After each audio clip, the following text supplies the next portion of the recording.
Good morning everyone. मैं Nitish Kumar Singh bills mode online offline learning platform पर आप सभी का स्वागत करता हूं। पिछले वीडियो में हम लोगों ने देखा हमारा यूनिवर्स और हमारे सौर मंडल के बारे में देखे। अब हम लोग इस वीडियो में देखने जा रहे हैं कि हमारे पृथ्वी पर यानी हमारे सरफेस पर बहुत तरह की यानी बहुत सारी काल्पनिक रेखाएं खींची गई है, यानी रेखाओं का जाल बनाया गया है। इसमें हम लोग देखेंगे ये रेखाओं का जो खींची गई है इसका बेस के आधार क्या बनाया गया है, इसके बारे में देखेंगे। तो सबसे पहले हम लोग देखते हैं हमारा उत्तरी ध्रुव यानी नॉर्थ पोल के बारे में देखते हैं। नॉर्थ पोल किसे कहा गया है? देखिए, नॉर्थ पोल के निर्धारण में कुछ बातों का ध्यान रखा गया है। देखिए, जैसे कि हमारा पृथ्वी जो है, पृथ्वी का आकार कैसा है? लगभग गोलाकार बताया गया है। यानी ज्योग्राफिकल लैंग्वेज में इसे बोलेंगे तो इसका आकार क्या है? जियोड शेप बताया गया है, न जो कि ना कि पूरी तरह से गोल है और न ही पूरी तरह से नारंगी के समान है, यानी उबड़ खाबड़ यानी रूखड़ा बताया गया है। अब देखिए, उत्तरी ध्रुव के निर्धारण में हम लोग को जो है एक बात ध्यान रखना होता है। वो क्या कहा गया कि आपका पोलेरिस नामक स्टार यानी ध्रुव तारे की सहायता ली गई है। देखिए, जैसे उत्तरी ध्रुव में मान लिया कि हम ये उत्तरी ध्रुव का निर्धारण हम ये बताते हैं, तो किसी ने कहा ये, किसी ने ये बिंदु को बताएगा, लेकिन इसके लिए वह कहा गया कि जो पोलेरिस स्टार है यानी ध्रुव तारा जो है ये पृथ्वी के जिस बिंदु पर यानी उत्तर में जिस बिंदु पर इसका 90 डिग्री का एंगल बनता है, 90 डिग्री का कोण बनाती है, वो ध्रुव आपका जो है नॉर्थ पोल यानी उत्तरी ध्रुव कहलाता है। ठीक है, जैसे देखिए आपका जो है इसमें क्या कहा गया कि पृथ्वी का उत्तरतम बिंदु यानी सबसे उत्तरी बिंदु क्या कहलाएगा? North pole. और इसके निर्धारण में पोलेरिस स्टार की मदद ली गई यानी ध्रुव तारा की मदद ली गई। देखा यह गया कि यह ध्रुव तारा जिस बिंदु पर 90 डिग्री का कोण बनाती है वो आपका क्या कहलाता है? उत्तरी ध्रुव। देखिए, उत्तरी ध्रुव की खोज जो है आपका रॉबर्ट पियरी ने किया। उत्तरी ध्रुव की खोज किसने की? रॉबर्ट पियरी ने। साल 2007 में 2007 में रूसी वैज्ञानिकों के दल ने उत्तरी ध्रुव की गहराई जो है कितनी बताई? 4261 मीटर यानी 4261 मीटर। ये कहाँ है जी? आपका आर्कटिक महासागर पर स्थित है। यानी उत्तरी ध्रुव कहाँ है? आर्कटिक महासागर। क्योंकि उत्तरी ध्रुव जो है हमारा उत्तरी क्षेत्र क्या है? महासागरीय क्षेत्र है। यानी यहाँ पर कौन सा महासागर है? आर्कटिक महासागर। तो हमारा उत्तरी ध्रुव कहाँ है? आर्कटिक महासागर पर स्थित है। और इसके निकटवर्ती स्थलीय क्षेत्र हमारा कौन सा आ जाता है? ग्रीनलैंड। ग्रीनलैंड का जो है कौन? कैफे कुवेन द्वीप। कैफे कुवेन द्वीप जो है उत्तरी ध्रुव के सबसे निकट का स्थलीय भाग है। यहाँ का यानी उत्तरी ध्रुव का न्यूनतम पहले हम लोग देखते हैं मैक्सिमम यानी अधिकतम तापमान +5 डिग्री सेल्सियस दर्ज किया गया है, रिकॉर्ड किया गया है। वही मिनिमम यानी न्यूनतम टेम्परेचर की जब हम बात करते हैं तो -40 डिग्री सेल्सियस यानी -40 डिग्री सेल्सियस बताया गया है। और यहीं पर जो है यानी उत्तरी ध्रुव का अधिकतम तापमान कितना? +5 डिग्री सेल्सियस और जो है न्यूनतम -40 डिग्री सेल्सियस। अब आते हैं उत्तरी ध्रुव के निकट भारत का रिसर्च सेंटर यानी अनुसंधान केंद्र स्थित है। उसका नाम क्या है? हिमाद्री। यानी उत्तरी ध्रुव पर भारतीय अनुसंधान रिसर्च सेंटर का नाम हिमाद्री है। भारतीय अनुसंधान केंद्र या रिसर्च सेंटर का नाम क्या है? हिमाद्री। आप अब इस उत्तरी ध्रुव के बाद हम लोग देखते हैं दक्षिणी ध्रुव यानी साउथ पोल। साउथ पोल के निर्धारण में हम लोग का जो है आपका कहा गया कि पृथ्वी का दक्षिणी बिंदु यानी सबसे दक्षिणतम बिंदु आपका क्या कहलाता है? दक्षिणी ध्रुव। इसके निर्धारण में कहा गया, इसके निर्धारण में साउदर्न क्रॉस नामक तारे की सहायता ली गई। कौन सा? Southern cross. साउदर्न क्रॉस तारे की सहायता ली गई और कहा गया कि पृथ्वी के जिस बिंदु पर यह तारा जो है 90 डिग्री का एंगल बनाता है वो कहा जाएगा आपका दक्षिणी बिंदु, यानी जो है दक्षिणी ध्रुव, यानी जिस बिंदु पर 90 डिग्री का एंगल बनाता है साउदर्न क्रॉस नामक स्टार, वो कहलाएगा पृथ्वी का दक्षिणी ध्रुव। ये जो है आपका दक्षिणी ध्रुव आपका आर्कटिका महाद्वीप पर स्थित है, क्योंकि हमारा दक्षिणी भाग जो है क्या है, कॉन्टिनेंटल है या महाद्वीपीय है। यह जो है जिस बिंदु पर दक्षिणी ध्रुव स्थित है वो क्या है, महासागरीय भाग है, तो इसकी क्या होगी, ऊंचाई होगी। तो इसकी ऊंचाई सागर तल से कितनी है, 2835 मीटर बताई गई है। कितनी, 2835 मीटर। और इसकी खोज किया था, यानी दक्षिणी ध्रुव की खोज एमंडसन एवं स्कॉट नाम के दो व्यक्तियों ने किया था। किन्होंने, एमंडसन एवं स्कॉट ने। यहाँ का दक्षिणी ध्रुव का न्यूनतम तापमान यानी मिनिमम टेम्परेचर -63 डिग्री सेल्सियस। दक्षिणी ध्रुव का मिनिमम टेम्परेचर कितना, -63 डिग्री सेल्सियस देखा गया है। वहीं जो है इसका अधिकतम तापमान यानी जो है मैक्सिमम टेम्परेचर कितना, -24 डिग्री सेल्सियस बताया गया है। कितना, -24 डिग्री सेल्सियस। जबकि यहाँ का यानी दक्षिणी ध्रुव का जो है सबसे ठंडा स्थान यानी सबसे कम तापमान वाला क्षेत्र रूस का अनुसंधान केंद्र है बोस्टक, वहाँ पर देखा गया है। कहाँ, रूस का रिसर्च सेंटर है कहाँ, बोस्टक, वहाँ पर सबसे कम टेम्परेचर यानी सबसे ठंडा क्षेत्र देखा गया है। यहाँ का तापमान हो जाता है -80.5 डिग्री सेल्सियस, यानी 80.5 डिग्री सेल्सियस, वो भी क्या, माइनस में। चलिए अब हम लोग जो है उत्तरी ध्रुव देख लिए, दक्षिणी ध्रुव देख लिए। यानी उत्तरी ध्रुव का निर्धारण में किसकी सहायता ली जाएगी, पोलेरिस स्टार की यानी ध्रुव तारा की। यानी जिस बिंदु पर ये जो है 90 डिग्री का एंगल बनाएगा उत्तरी ध्रुव, वहीं साउदर्न क्रॉस तारा जो है जिस बिंदु पर 90 डिग्री का एंगल बनाता है, 90 डिग्री का कोण बनाता है, वो हमारा दक्षिणी ध्रुव कहलाता है। ठीक है, अब आते हैं पृथ्वी की बात। पृथ्वी का जो है अक्ष क्या होता है, यानी एक्सिस क्या है, एक्सिस क्या होता है पृथ्वी का एक्सिस। देखिए पृथ्वी का एक्सिस क्या होगा, उत्तरी ध्रुव और दक्षिणी ध्रुव को मिलाकर बीचों बीच यानी बीच से एक रेखा खींचेंगे, वो कहलाता है एक्सिस यानी अक्ष। यानी उत्तरी ध्रुव और दक्षिणी ध्रुव को जो है केंद्र से मिलाने वाली रेखा क्या कहलाएगी, आपका अक्ष यानी जो है आपका जो है एक्सिस कहलाएगी।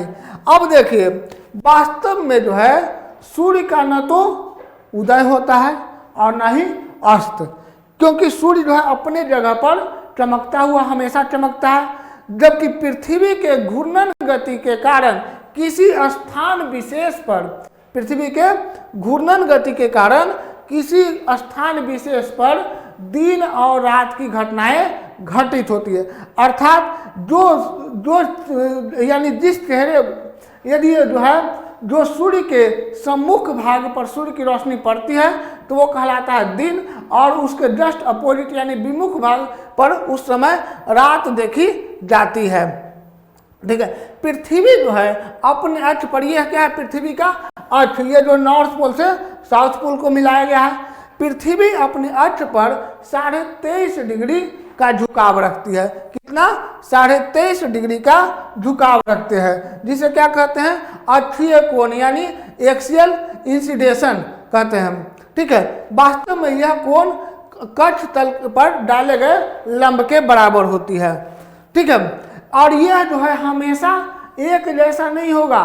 पृथ्वी का झुकाव जो है हमेशा एक जैसा नहीं बना रहता है। ये जो है 20 से 24 हजार वर्षों में ये परिवर्तन भी होता रहता है। देखिए मान लिया कि आज जो है इसका 23.5 डिग्री का एंगल बनाती है, अगले 20 से 24 हजार साल बाद इसका एंगल क्या होगा, यानी ये कितना डिग्री झुका रहेगी, इसकी कोई गारंटी नहीं है। यानी 20 से 24 हजार साल पहले ये कितना झुका था, इस बात का भी जानकारी अभी तक नहीं है। अब देखते हैं। ठीक है, यह तो है पृथ्वी अपने अक्ष पर कितना 23.5 डिग्री का झुकाव रखती है, जो हम लोग यहाँ देख सकते हैं। ठीक ठीक है, पृथ्वी अपने अक्ष पर कितना 23.5 डिग्री का झुकाव रखती है। ठीक है, ये हमारा क्या है साउथ पोल और ये हमारा नॉर्थ पोल, ये साउथ पोल ये नॉर्थ पोल। ठीक है, अब आगे हम लोग देखते हैं आपका जो है आगे हम लोग देखते हैं विषुवत रेखा इक्वेटर क्या होता है। देखिए पृथ्वी का आकार हम लोग क्या किस आकार में मानते हैं, गोलाकार। पृथ्वी का आकार क्या है, लगभग गोलाकार। इसके सबसे उत्तरी बिंदु, एक मिनट सॉरी,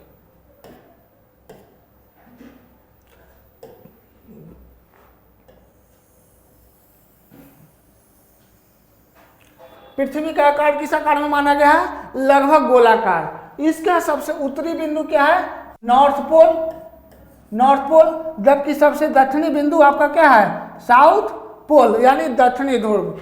ठीक है, अब आते हैं विषुवत रेखा यानी भूमध्य रेखा या इक्वेटर या फिर 0 डिग्री अक्षांश रेखा यानी 0 डिग्री लॉन्गिट्यूडनल लाइन किसे कहते हैं। देखिए इसके निर्धारण में एक बात का ख्याल रखा गया, क्या देखा गया कि उत्तरी ध्रुव नॉर्थ पोल और साउथ पोल के जो है बीचों बीच एक रेखा खींची गई, विषुवत रेखा कहलाई। यानी उत्तरी ध्रुव और दक्षिणी ध्रुव के बीचों बीच एक रेखा खींचते हैं जो पृथ्वी को लगभग 2 बराबर भागों में बांटती है, क्या कहलाती है, विषुवत रेखा। ठीक है, यानी पृथ्वी को 2 बराबर भागों में बांटने वाली रेखा विषुवत रेखा कहलाती है, जो कि क्या होगी, नॉर्थ पोल और साउथ पोल के बीचों बीच होती है। इसे हम लोग 0 डिग्री अक्षांश रेखा भी कहते हैं। कितना, 0 डिग्री अक्षांश रेखा भी कहते हैं। इसके उत्तर में उत्तरी गोलार्ध और ये दक्षिणी गोलार्ध यानी साउदर्न हेमिस्फीयर और नॉर्दर्न हेमिस्फीयर और साउदर्न हेमिस्फीयर यानी उत्तरी गोलार्ध तथा दक्षिणी गोलार्ध। ये क्या करती है, पृथ्वी को जो है 2 बराबर भागों में बांटती है ना। अब देखिए इसको क्या कहेंगे, इक्वेटर को हम लोग किस प्रकार निर्धारित किए हैं, यानी उत्तरी ध्रुव और दक्षिणी ध्रुव के बीचों बीच जब पृथ्वी पर एक सीधी रेखा खींच देंगे, काल्पनिक रेखा, वो कहलाएगी इक्वेटर, जो कि क्या होगा, पृथ्वी को 2 बराबर भागों में बांटती है।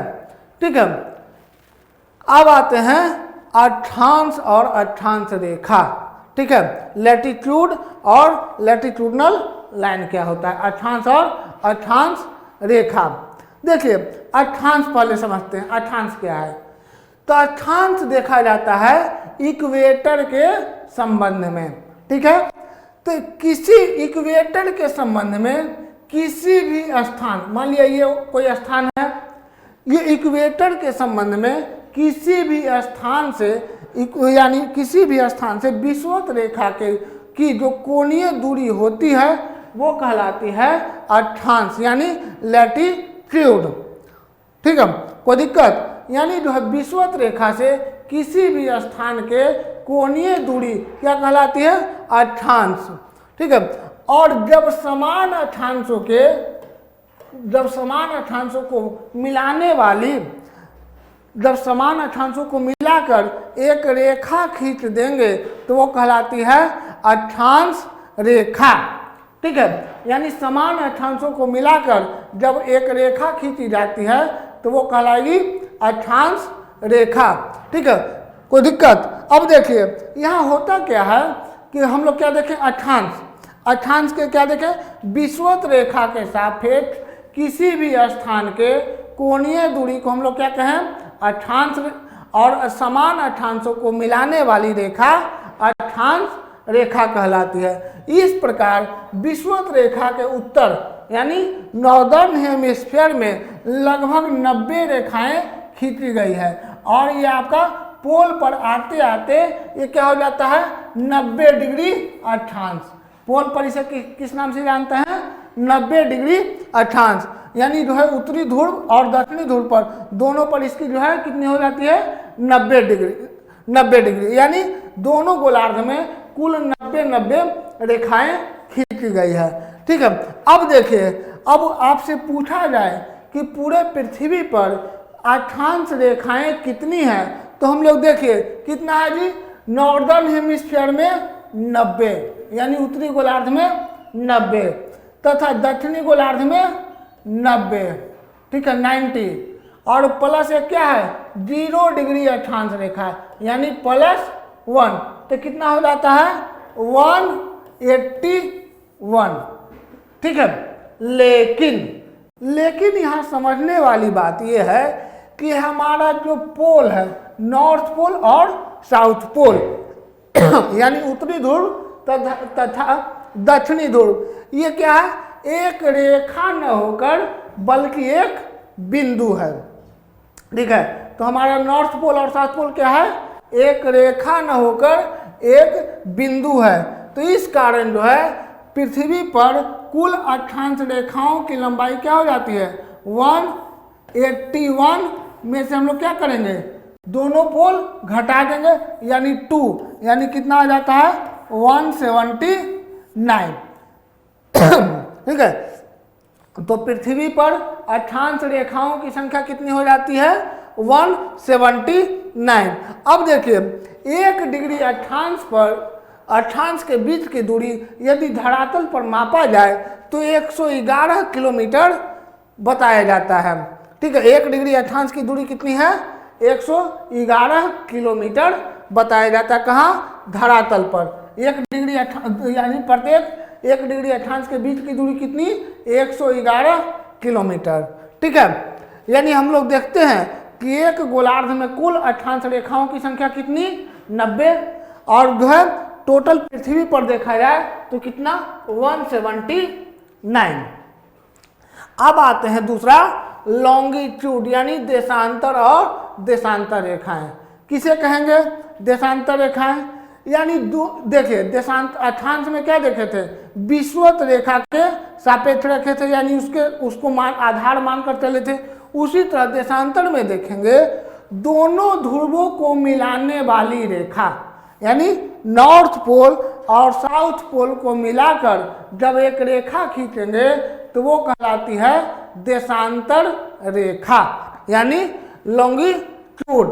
लॉन्गिट्यूडनल लाइन, यानी दोनों ध्रुवों को मिलाकर जब एक रेखा खींचेंगे तो वो देशांतर रेखा कहलाती है। इस प्रकार हम देखते हैं पृथ्वी पर कुल जो है 360 देशांतर रेखाएं खींची जाती है। यानी ये जो है हमारा क्या है, ये नॉर्थ पोल और साउथ पोल को मिलाकर जो रेखा खींचे हैं ये क्या कहलाया देशांतर रेखा। ये क्या कहलाता है, टोटल आपका 360 रेखाएं हैं। अब देखेंगे पृथ्वी को जब हम लोग इसे खोल के एक भाग का देखते हैं तो एक भाग में कितना है 180 डिग्री देशांतर रेखा। ठीक है, कितना एक भाग में 180 देशांतर रेखा, जबकि दूसरे भाग में 180, यानी टोटल कितना 360। अब जो है ये देशांतर रेखा को एक दूसरे की तरफ जो है एक दूसरे के अपोजिट जाके वो क्या हो जाती है, मिल जाती है। जैसे 0 डिग्री देशांतर रेखा किससे मिल जाएगी 180 डिग्री की देशांतर रेखा से। उसी तरह 1 डिग्री देशांतर रेखा किससे मिलेगी 179 की देशांतर रेखा से। ठीक है, इस प्रकार देखते हैं कि एक सर्किल बनता है, यानी टोटल सर्किलों की संख्या, टोटल वृत्त की संख्या 180 हो जाती है। ठीक है, यानी कि जो है टोटल वृत्त की संख्या कितनी हो जाएगी 180। पृथ्वी अपने घूर्णन गति के कारण कुल कितना 360 देशांतर को पार करती है, यानी टोटल 360 देशांतर को पार करने में कितना समय लेती है 24 घंटा। ठीक है, 360 देशांतर को पार करने में कितना समय लगा 24 घंटा। ठीक है, इस प्रकार हम देखते हैं कि 1 डिग्री देशांतर को पार करने में पृथ्वी को कितना समय लगता है 4 मिनट। 1 डिग्री देशांतर को पार करने में कितना मिनट लगेगा 4 मिनट। जैसे हम लोग देखते हैं आपका 360 देशांतर को पार करना है तो 24 घंटा लग रहा है, तो इसको मिनट में बदलेंगे 24 गुने 60, और इसका आपका जो है डिवाइड कर देंगे किससे आपका 360 से 360, तो यहाँ क्या हो जाएगा आपका जो है 6 से कट जाएगा, और इसके यहाँ जो है 6 4 या 24, या इस प्रकार हम लोग देखते हैं 1 डिग्री देशांतर को पार करने में कुल कितना समय लगा, 4 मिनट। 1 डिग्री देशांतर को पार करने में कितना समय लगता है, 4 मिनट। और पृथ्वी जो है किधर, एंटी क्लॉकवाइज घूर्णन करती है, एंटी क्लॉकवाइज घूमती है, जिस कारण जो है यहाँ सूर्य उदय किधर, पश्चिम की ओर होता है, सॉरी पूरब में होता है, जबकि सूर्य का अस्त यानी जो है आपका सनसेट पश्चिम दिशा में होता है। यानी ये जो है 0 डिग्री से पूरब से जाने पर, अब देखिए अब जो है ये ठीक है, अब जो है हम देखेंगे कि 360 डिग्री को देशांतर को पार करने में कितना लगता है, 24 घंटे का समय। उसी प्रकार हम लोग देखते हैं 0 डिग्री देशांतर रेखा, 0 डिग्री देशांतर रेखा को GMT भी कहा जाता है, GMT यानी ग्रीन विथ मीन टाइम, यानी प्रधान मध्याह्न रेखा। ठीक है, GMT यानी प्रधान मध्याह्न रेखा। अब आते हैं जैसे जैसे इसके पूरब की ओर जाएंगे, जैसे जैसे पूरब की ओर जाएंगे क्या होगा, समय का मान बढ़ेगा, और जैसे जैसे हम लोग पश्चिम की ओर जाएंगे समय का मान घटेगा। ठीक है, अब देखिए समय का मान क्यों बढ़ेगा, क्योंकि जो है सूर्य हमारा पृथ्वी जो है किस प्रकार रोटेशन कर रहा है, आपका जो है एंटी क्लॉकवाइज यानी पूरब से पश्चिम की ओर। अब देखिए यानी कि जो है हमारा पूर्वी क्षेत्र में क्या हो गया है, सूर्य उदय पहले हो गया है, यानी सूर्य की किरणें यहाँ पहले पड़ चुकी है, और जैसे जैसे हम लोग पश्चिम की ओर जाएंगे तो क्या हो जाएगा, ये समय का मान बढ़ता जाएगा। लेकिन वही जो है पश्चिम की ओर, GMT से पश्चिम की ओर जाएंगे तो क्या हो जाएगा, समय का मान घटेगा। यानी पूरब की ओर जाने पर मान बढ़ता है और पश्चिम की ओर जाने पर समय का मान घटता है। ठीक है, इस प्रकार आगे हम लोग देखते हैं आपका जो है 1 डिग्री पार करने में कितना समय लगता है, 4 मिनट। अब आते हैं स्थानीय समय, लोकल टाइम किसे कहते हैं, यानी लोकल टाइम कैसे निर्धारित किया जाता है, डिसाइड किया जाता है। तो लोकल टाइम डिसाइड करने के लिए एक तकनीक है। तकनीक क्या है, यहाँ क्या किया जाता है, किसी धरातल सतह पर, किसी धरातल पर एक छोटे से डंडे को, यानी समतल धरातल पर एक छोटे से डंडे को सीधे काट देते हैं। ठीक है, और जिस समय, और देखते ये हैं कि जिस समय इसकी सबसे छोटी छाया बनेगी, यानी सबसे लघुत्तम छाया बनेगी, वो इस यहाँ का, इस समय का, सॉरी इस स्थान का मध्य दोपहरी यानी लगभग आपका जो है 12 बजे का समय माना जाएगा, यानी मध्य दोपहरी माना जाएगा। जिस समय इसकी सबसे छोटी समय छाया बनेगी, शैडो बनेगी, वो कहलाएगा मध्य दोपहरी। और जैसे जैसे इसकी छाया की लंबाई बढ़ती जाएगी, यानी उसका क्या हो रहा है, या तो सूर्य चढ़ रहा है या फिर सूर्य उतर रहा है, तब इसकी छाया की लंबाई बढ़ेगी। यानी जब छाया की लंबाई घट रही है तो इसका मतलब हुआ सूर्य चढ़ रहा है, और जब इसकी छाया की लंबाई बढ़ रही है यानी सूर्य धीरे धीरे अब उतर रहा है, यानी सनसेट होने वाला, संध्या का समय आ रहा है। ठीक है, सामान्य रूप से किसी देश का देशांतरीय विस्तार इतना अधिक होता है कि वहाँ पर जो है समय का मान भिन्न होने लगता है। इसीलिए आता है क्या, आपका एडमिनिस्ट्रेटिव टाइम, इसीलिए क्या किया जाता है, एडमिनिस्ट्रेटिव टाइम देखा जाता है। जैसे रूस विश्व का सबसे बड़ा देश, ठीक है, रूस जो है सबसे बड़ा देश है, और उसका विस्तार इतना अधिक है कि यहाँ पर जो मान लिया रूस के पूर्वी क्षेत्र में यदि सुबह होती है तो आपका जो है यानी सनराइज होता है, तो आपका पश्चिमी क्षेत्र जो है अंधकार में डूबा रहता है, यहाँ यानी वहाँ पर अभी रात्रि का ही समय होता है। इसी के निर्धारण के लिए क्या देखा गया कि एडमिनिस्ट्रेटिव टाइम का यूज किया जाता है। अब देखिए क्या होता है, ऐसी जो है इसके निर्धारण के लिए क्या किया जाता है, किसी एक जो है किसी देश का इतना अधिक विस्तार होता है कि वहाँ मान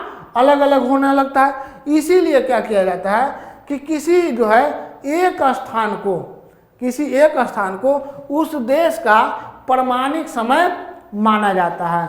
ठीक है, उसी तरह भारत में जो है 82.5 डिग्री पूर्वी देशांतर, 82.5 डिग्री पूर्वी देशांतर को यहाँ का प्रमाणिक समय माना गया है, यानी एडमिनिस्ट्रेटिव टाइम माना गया है, जो कि आपका कहाँ, उत्तर प्रदेश के मिर्जापुर से होकर गुजरती है, जो कि उत्तर प्रदेश के मिर्जापुर से होकर गुजरती है। और ये जो है हमारा भारत का एडमिनिस्ट्रेटिव टाइम GMT से 5.5 घंटा आगे का समय है। ठीक है, यानी GMT से 5.5 घंटा आगे का समय हमारा आपका 82.5 डिग्री पूर्वी देशांतर है, जो कि हमारा एडमिनिस्ट्रेटिव टाइम है। कोई दिक्कत? चलिए अब आते हैं अंतर्राष्ट्रीय तिथि रेखा क्या होता है, यानी इंटरनेशनल डेटम लाइन क्या है, इंटरनेशनल डेटम लाइन। अब देखिए जैसे जैसे सूर्य का उदय कहाँ हुआ, ये पूर्वी क्षेत्र में सूर्य का उदय होता है, जैसे जैसे सूर्य ऊपर चढ़ता है ये पूरब से पश्चिम की ओर आगे बढ़ता है, और फिर जब जो है यहाँ पर आता है यानी 180 डिग्री पश्चिमी देशांतर पर आ जाता है, तो फिर क्या होता है, ये पृथ्वी फिर यहीं पर आ जाएगी। ठीक है, इस प्रकार देखते हैं कि जैसे ही सूर्य 180 डिग्री देशांतर को पार करती है वो क्या कहलाता है, डेट बदल जाता है, यानी क्या कहा, 180 डिग्री देशांतर को जो है आपका क्या माना गया है, इंटरनेशनल डेटम लाइन, यानी अंतर्राष्ट्रीय तिथि रेखा। इसके निर्धारण में कुछ बातों का ध्यान रखा गया है और कहा गया है कि इसका जो है निर्धारण इस प्रकार किया जाए कि किसी देश का ये जो है क्षेत्र को डिवाइड न करे, काटे नहीं, जिससे कि प्रशासनिक असुविधा न हो। इस कारण जो है इसको 8 जगहों पर मोड़ दिया गया है। कितने जगहों पर? 8 जगहों पर इंटरनेशनल डेटम लाइन को यानी अंतर्राष्ट्रीय तिथि रेखा को मोड़ दिया गया है, जिस कारण जो है ये जो है आपका कहाँ से गुजरती है, प्रशांत महासागर से, यानी ये पैसिफिक ओशियन से होते हुए आपका गुजरती है, और ये बेरिंग सागर से जो है प्रशांत महासागर के बेरिंग सागर से होकर गुजरती है। इस प्रकार हम लोग देखते हैं कि आपका जो है हम लोग जो है पहले देखे क्या, लोकल टाइम, उसके बाद आपका एडमिनिस्ट्रेटिव टाइम, और उसके बाद हम लोग देखें इंटरनेशनल डेटम लाइन, यानी 180 डिग्री देशांतर रेखा को अंतर्राष्ट्रीय तिथि रेखा माना गया है, क्योंकि इसके पार करने पर 180 डिग्री देशांतर के जैसे ही हम लोग पश्चिम की ओर आगे बढ़ेंगे, इसको पार करेंगे, वैसे क्या हो जाएगा, हमारा डेट चेंज हो जाएगा, यानी तारीख तिथि चेंज हो जाएगी। इस कारण इसे आपका क्या कहा जाता है, इंटरनेशनल डेटम लाइन। और ये कितने जगहों से मुड़ी हुई है, टोटल 8 जगहों से ये मुड़ी हुई है। अब आते हैं, अब देखते हैं हम कर्क रेखा यानी ट्रॉपिक ऑफ कैंसर क्या होता है ना, ट्रॉपिक ऑफ कैंसर और ट्रॉपिक ऑफ कैप्रिकॉर्न किस प्रकार से जो है देखा जाता है। अब देखिए ट्रॉपिक ऑफ कैंसर क्या है। ट्रॉपिक ऑफ कैंसर के निर्धारण में कुछ बात देखा गया है। ये इसमें देखा गया कि हमारा क्या है, पृथ्वी लगभग गोलाकार है, ठीक है, इसके बीचों बीच एक रेखा काटती है जिसे हम लोग क्या कहें, 0 डिग्री अक्षांश रेखा या विषुवत रेखा। इसके उत्तर में नॉर्थ पोल, जबकि दक्षिण में साउथ पोल, ठीक है, दक्षिण में साउथ पोल। अब देखिए कर्क रेखा यानी ट्रॉपिक ऑफ कैंसर, इसके निर्धारण में कहा गया कि पृथ्वी के जिस बिंदु पर, ठीक है, उत्तरी गोलार्ध में यानी नॉर्दर्न हेमिस्फीयर में, पृथ्वी के जिस बिंदु पर सूर्य का लंबवत किरणों का प्रभाव वर्ष में कम से कम एक बार भी देखा जाता हो, वो कहलाता है ट्रॉपिक ऑफ कैंसर। ठीक है, यानी क्या कहा गया कि सूर्य के लंबवत किरणों का प्रभाव उत्तरी गोलार्ध में वर्ष में कम से कम एक बार भी जिन जिन अक्षांशों पर देखा जाता है, उन सभी अक्षांशों को मिलाकर एक रेखा खींच देंगे तो वो कहलाएगा ट्रॉपिक ऑफ कैंसर यानी कर्क रेखा। और ये कर्क रेखा जो है उत्तरी गोलार्ध में 23.5 डिग्री उत्तरी अक्षांश पर स्थित है। यानी जो है सूर्य जो है अपना 90 डिग्री का एंगल कहाँ तक 23.5 डिग्री तक ही बना पाती है। और ये कहलाता है, और ये किस दिन होता है? उत्तरी गोलार्ध में 21 जून को 21 जून को जो है आपका क्या है, सूर्य जो है कर्क रेखा पर सीधे चमकती है, जिस कारण उत्तरी गोलार्ध में नॉर्दर्न हेमिस्फीयर में 21 जून को सबसे बड़ा दिन यानी 13.5 घंटा का दिन देखा जाता है। ठीक है, इसमें क्या देखा गया कि आपका जो है उत्तरी गोलार्ध में सूर्य की किरणों का प्रभाव वर्ष में जिन जिन स्थानों पर वर्ष कम से कम एक बार भी देखा जाता है, उन सभी स्थानों को मिलाकर एक रेखा खींच देंगे, वो हमारा कहलाता है ट्रॉपिक ऑफ कैंसर यानी कर्क रेखा। ठीक है, जो कि 23.5 डिग्री उत्तरी अक्षांश को निर्धारित किया गया है। उसी प्रकार मकर रेखा को हम लोग देखते हैं क्या, यानी Tropic of Capricorn. Tropic of Capricorn के निर्धारण में देखा गया कि दक्षिणी गोलार्ध में, यहाँ क्या देखे थे उत्तरी गोलार्ध में, यहाँ क्या देखेंगे दक्षिणी गोलार्ध में। दक्षिणी गोलार्ध में सूर्य की लंबवत किरणों का प्रभाव वर्ष में कम से कम एक बार भी जिन जिन स्थानों पर देखा जाता है, यानी जिन जिन स्थानों पर देखा जाता है, उन सभी स्थानों को मिलाकर एक रेखा खींच देंगे, वो हमारा कहलाएगा ट्रॉपिक ऑफ कैप्रिकॉर्न यानी मकर रेखा। और ये मकर रेखा भी जो है 23.5 डिग्री दक्षिणी अक्षांश पर स्थित है। यानी कर्क रेखा और मकर रेखा क्या है, 23.5 डिग्री अक्षांशों पर स्थित है। 23.5 डिग्री उत्तरी अक्षांश को क्या कहेंगे, कर्क रेखा ट्रॉपिक ऑफ कैंसर, जबकि 23.5 डिग्री दक्षिणी अक्षांश को ट्रॉपिक ऑफ कैप्रिकॉर्न कहते हैं।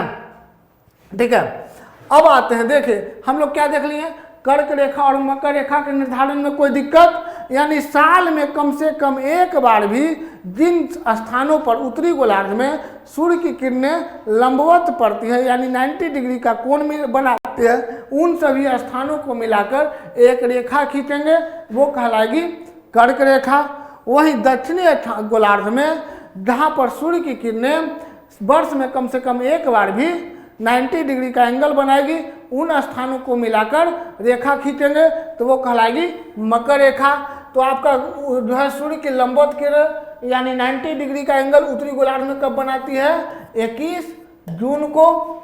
वहीं यानी 21 जून को क्या होगा, उत्तरी गोलार्ध में सबसे बड़ा दिन और दक्षिणी गोलार्ध में क्या, उस दिन सबसे छोटा दिन। ठीक है, उसी तरह आपका 22 दिसंबर को जो है आपका क्या है, दक्षिणी गोलार्ध में यानी मकर रेखा पर सूर्य की किरण 90 डिग्री का एंगल बनाती है। 22 दिसंबर को कहाँ, दक्षिणी गोलार्ध में सूर्य जो है 90 डिग्री का एंगल बनाती है, और ये जो है कहाँ, मकर रेखा पर यानी ट्रॉपिक ऑफ कैप्रिकॉर्न पर ये सीधे चमकती है। ये 23.5 डिग्री निर्धारित किया गया है। ठीक है, कोई दिक्कत। अब आते हैं हम लोग कर्क रेखा मकर रेखा। ठीक, अब देखिए कर्क रेखा की लंबाई कितनी बताई गई है, कर्क रेखा की लंबाई जो है 36,787.5 किलोमीटर। कर्क रेखा की लंबाई कितनी है, 36,787.5 किलोमीटर, और मकर रेखा की भी लंबाई इतनी ही है यानी 36,787.5 किलोमीटर। कर्क और मकर रेखा की लंबाई दोनों बराबर है। अब आते हैं आपका ध्रुवीय दिवस क्या होता है, ध्रुवीय दिवस यानी पोलर डे। तो देखिए जहाँ पर क्या हो, आपका 24 घंटे का दिन या 24 घंटे का रात देखा जाए, वो कहलाता है ध्रुवीय दिवस। और ये कहाँ देखा जाता है, 66.5 डिग्री 66.5 डिग्री अक्षांश पर देखा जाता है। उत्तरी तथा दक्षिणी दोनों अक्षांशों पर यह देखा जाता है। और जैसे जैसे इसके उत्तर में जाएंगे या दक्षिण में जाएंगे यानी ध्रुवों की ओर बढ़ेंगे, ध्रुवों पर क्या हो जाता है, ठीक नॉर्थ पोल और साउथ पोल पर 6 महीना दिन और 6 माह रात देखा जाता है। अब देखिए आपका होता क्या है कि इस दिन जो है आपका यानी जब जो है सूर्य कहाँ हो, यानी उत्तरी गोलार्ध में हो, तो उत्तरी गोलार्ध में होगा तो आपका क्या होगा, 22 जून को जो है आपका 22 जून को सूर्य उदय, 22 जून को 24 घंटे का दिन कहाँ होगा, उत्तरी गोलार्ध में यानी 66.5 डिग्री पर, और वहीं दक्षिणी गोलार्ध में क्या होगा, उस दिन रात रहेगा। और इसी कारण जो है इस अक्षांश पर जो है स्थित देश जैसे कि जो है नॉर्वे, फिनलैंड, कनाडा, ग्रीनलैंड, ये सब जो देश है ये कहलाता है क्या, मध्य रात्रि का देश, यानी यहाँ क्या होता है 24 घंटा दिन ही है, ठीक है। इस कारण इसे मध्य रात्रि का देश भी कहा जाता है। तो मध्य रात्रि का देश में हम लोग किसको जानते हैं, नॉर्वे को। लेकिन नॉर्वे के अलावे भी कौन कौन है, नॉर्वे का पड़ोसी देश कौन है आपका, स्वीडन, उसके बाद अलास्का, कनाडा, ग्रीनलैंड, रूस, आइसलैंड, फिनलैंड, ये सब में जगहों पर भी ये घटना देखी जाती है, ठीक है। इस प्रकार हम देखते हैं कि आपका जो है ये हम लोग कर्क रेखा, मकर रेखा, विषुवत रेखा, आपका जो है इसका कॉन्सेप्ट क्लियर हो गया है, ठीक है। इसके बाद हम लोग क्या देखें, आपका लोकल टाइम, स्थानीय समय, प्रमाणिक समय, अंतर्राष्ट्रीय तिथि रेखा, ये सब को हम लोग देखे हैं। इसके ठीक है, इसके बाद जो है ये हम लोग पृथ्वी पर विभिन्न प्रकार के रेखाओं का निर्धारण हम लोग किए, हम विभिन्न प्रकार के रेखाओं का निर्धारण हम लोग कर चुके हैं। अब हम लोग जो है पृथ्वी के आंतरिक संरचना के बारे में नेक्स्ट वीडियो में देखेंगे, यानी पृथ्वी की आंतरिक संरचना कैसी है, यानी ठोस है, द्रव है या गैस, किस रूप में है, इसे हम लोग देखेंगे। वीडियो को लास्ट तक देखने के लिए धन्यवाद। चैनल पर नए हैं तो लाइक करें, शेयर करें एंड सब्सक्राइब करें। थैंक यू, धन्यवाद, जय हिंद।